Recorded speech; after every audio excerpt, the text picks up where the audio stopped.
Bueller? He's sick. My best friend's sister's boyfriend's brother's girlfriend heard from this guy who knows this kid is going with the girl who saw Ferris pass out at 31 Flavors last night. I guess it's pretty serious. Thank you, Simone. No problem whatsoever. Bueller? Welcome back to Thinking Critical. This is Wes. Some of you may have seen the headline that was out there the last few days talking about how there were death threats against the creative team over Superman Son of Kal-El #5, where John Kent will be revealed as bisexual and have his first kiss with Jay Nakamura. Some of you may have been skeptical.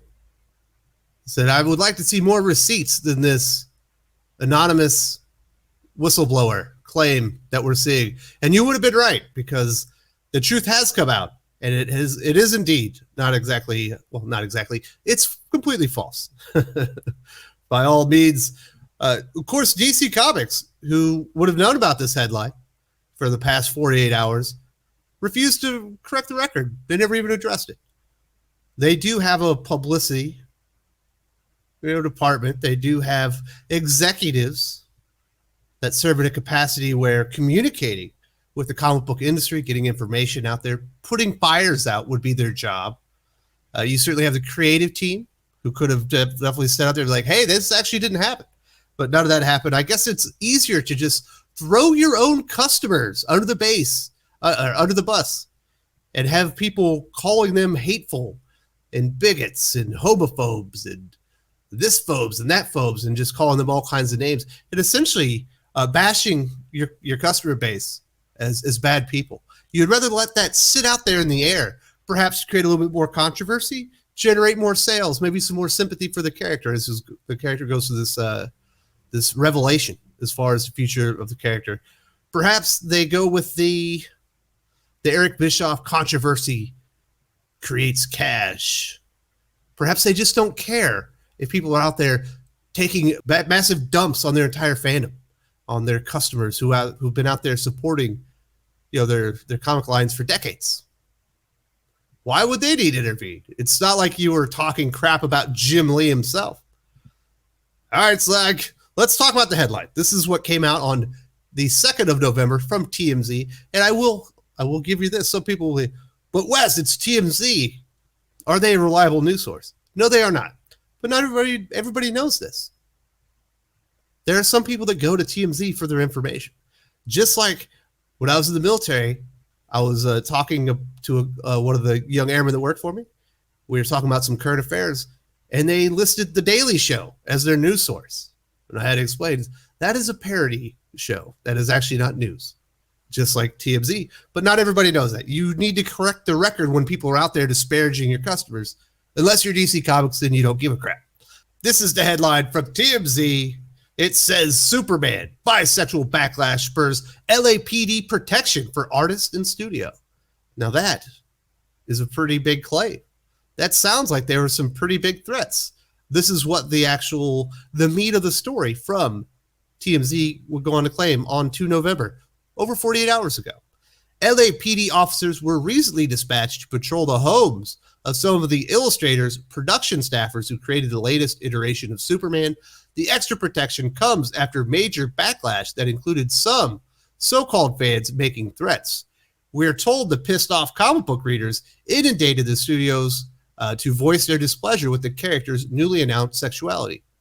Our sources say the studios called LAPD, requesting for patrols to keep an eye out, both at the private residences of some of the artists and at the studio itself. While nothing legitimate came from the threats, our sources say cops still patrolled out of an abundance of caution, and that the situation has since settled down. So something happened. They needed to call a little bit of protection. Of course, other people ran with it. We got another headline on 3 November, the following day, a little bit more salacious, that claims DC Comics illustrators call police after receiving death threats over Superman's bisexuality. And in that report, it claims DC Comics illustrators called police after receiving death threats over Superman's bisexuality, and then continues, the extra protection comes after major backlash that includes some so-called fans making threats, an LAPD source said. Now, in that article, they only cite TMZ and no other sources for this new information of death threats, which were not included in the original report. Where did this phantom police officer come from? Nobody knows because it wasn't actually sourced. Here's the problem. And this was also covered by Metro, Daily Mail, and other news outlets, right? Because, it's clickbaity kind of stuff. Here's the problem. When you see a headline like this, you see the headline, you process the information, and you say DC Comics comic book fans are bigots. They're hateful people, and they want to kill people over changing the sexuality of a character. DC Comics fans are a lot of things. They aren't really all that hateful. They're certainly not bigots. They are massive fans of the material. They like the lore. They like the history of the shared universe. And if there are changes made, they will voice their displeasure. I do not doubt the part where it says there were fans calling into DC Comics and voicing their displeasure. And we certainly saw it on YouTube. We certainly saw it on Facebook. I saw it there. And we certainly saw it on Twitter and other social media outlets. But to take it, this extra step and make these claims that are sitting out there that's saying they're receiving death threats from DC's fans over this change in the character sexuality. Because everything's hate nowadays. Any time of criticism, it means you're a bigot. You say, I disagree with this change, you just made a death threat. Now, am I taking the hyperbole a little bit far with that statement? A little bit, but you will talk to creators within the comic book industry, and they say, words are hate. Words are violence. And you can see how this is a slippery slope, and it gets down to this. How is it not in DC Comics' best interest to go out there and stand up for their fans, set the record straight, and say, this didn't happen, at least the big salacious part of this headline didn't happen. We did get calls. There is some pushback on the change of the character. There's a reason we did the big media blitz, because we knew there would be, and it would cause controversy. But the reaction wasn't quite as severe as these headlines would make it out to be. There were no death threats. We didn't actually need to call an LAPD for, protective services of our creators. And another reason it's ridiculous. Do you know where Tom Taylor lives? Australia. I was unaware that John Timms, the illustrator of the comic book, lives in Costa Rica. Not exactly in LA. You know what I mean? Who are they providing protection for? The only other creative that we know on these books is Gabe, the color artist, who either quit or was fired. I've heard both, because Gabe did not agree with the changes that have been introduced, specifically with the new, the new motto, no longer true justice in the American way, and has been removed from the project. Does it feel like Gabe would have been the one receiving these types of threats? So there's no corroborating evidence. The creative team, which were being police escorts, don't even live in the country. Would it have been so hard for Jim Lee, Daniel Cherry III, and Marie Javins just to go out there, put a tweet out, just a little bitty one-paragraph press release to say this is horse shit? Our fans don't do that. We have the best fans in the world. Sometimes we disagree on the direction with our characters, but we know they're just as passionate about our characters as we are. Of course, they would never go out there and actually stand up for people. And you say, well, the creators could have done it. Yes, I think the creators could have done it as well. But I really do think this is on the executive team. And there is another department within DC Comics that you would think would be well-equipped, not even well-equipped. It would be in their goddamn job description to cover something like this and clear up the misinformation that was out there where they're disparaging the fans of their brand. Michael Schelling, the director of publicity at DC Comics since 2014, 7 years on the job, not exactly a newbie, probably knows his way around a press release and who to get the information out to. Silent for 48 hours as people talk shit and disparage their fans. People like you and me. Did I go backwards? People like you and me. It's insane. At this point, obviously, I'm painting with a broad brush here. Not everybody is exactly what I'm about to say, but there are large swaths of executives, editors, creators, staff within the comic book industry that hate their fans. They really do think we're bigots, whether we make death threats or not. Hell, I even got recently accused of being involved with a hate group because I made a small critique video that was only 8 minutes and had like 2 or 3 criticisms about an idea. And I asked, and all I really said was, can you please explain to me how this works? That's hate, that's violence to these people. It's insane that they would just let people go out there and shit on their fans. But it makes sense. Look what they let their creators do. Go out there and disparage their fans. Go out there and talk crap on their fans. Anytime there's criticism, label them bigots, label them hateful, say all kinds of things rather than do anything but address the actual criticism that's coming their way. Everybody wants to be critic-proof nowadays. That's absolutely insane. It is not just the creatives. Go look. There are high-level executives and editors at DC Comics that have some of the most unprofessional social media feeds that you'll ever see. You say, well, it's social media. That's not their professional thing. It says their job description or the job title in DC Comics in the profile. It might as well be a business profile once you put that information in there. Go out there and look at Marvel Comics editor Alana Smith, not exactly a creative person. Going out there disparaging fans. Going out there antagonizing fans. Going out there and labeling fans this and that over political disagreements. Or the fact that fans might have a criticism to throw their way. Think about Heather Antos, who's essentially made it their well, it's not their job, but has made it a pastime or some type of hobby just to go out there and talk shit on the fans. Hired at Marvel Comics with no experience, essentially. Onto the Star Wars line. That made a lot of sense. Of course, they were summarily dismissed when CB Cebulski made one of the smart moves of his entire reign as EIC at Marvel Comics. Hired immediately over at Valiant Comics. Well, actually, there was a brief siesta at some online gambling website. Moves over to Valiant Comics. Promoted to senior editor as they are disparaging comic book readers, talking crap on people, going out there antagonizing their customer base. Shocking. By the time that Heather leaves Valiant Comics, they have no customer base. Was it all on Heather? Absolutely not. The company had already started going downhill before she arrived. But her arrival, the talent that Heather brought in, and the way that they treated fans certainly did not help their reputation. Moves over to IDW to work on Star Wars again, even though Marvel Comics had already removed her from Star Wars and fired her from the company.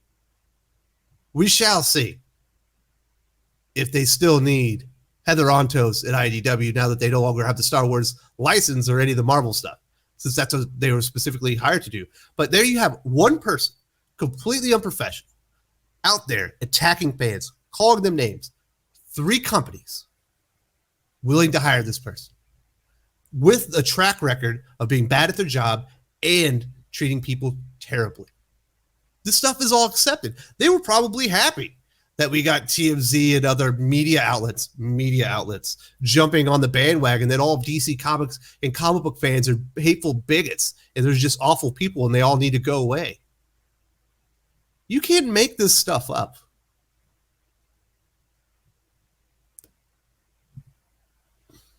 DC Comics, Marvel Comics, the comic industry have to know even more so than I do that the fans are the lifeblood of your company.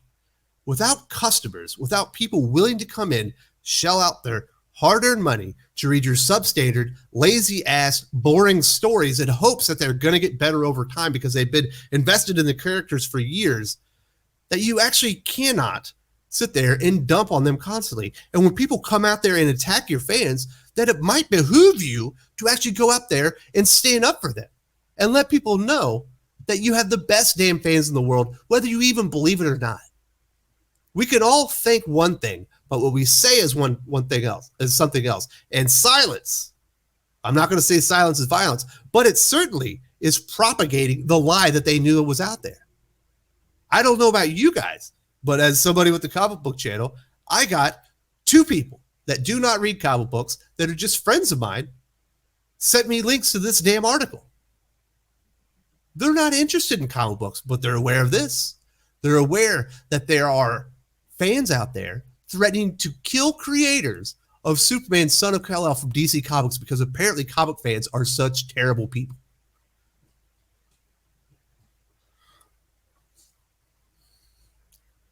I think in DC and Marvel's mind that their fans have an image problem. No, that's not the case. They have the image problem.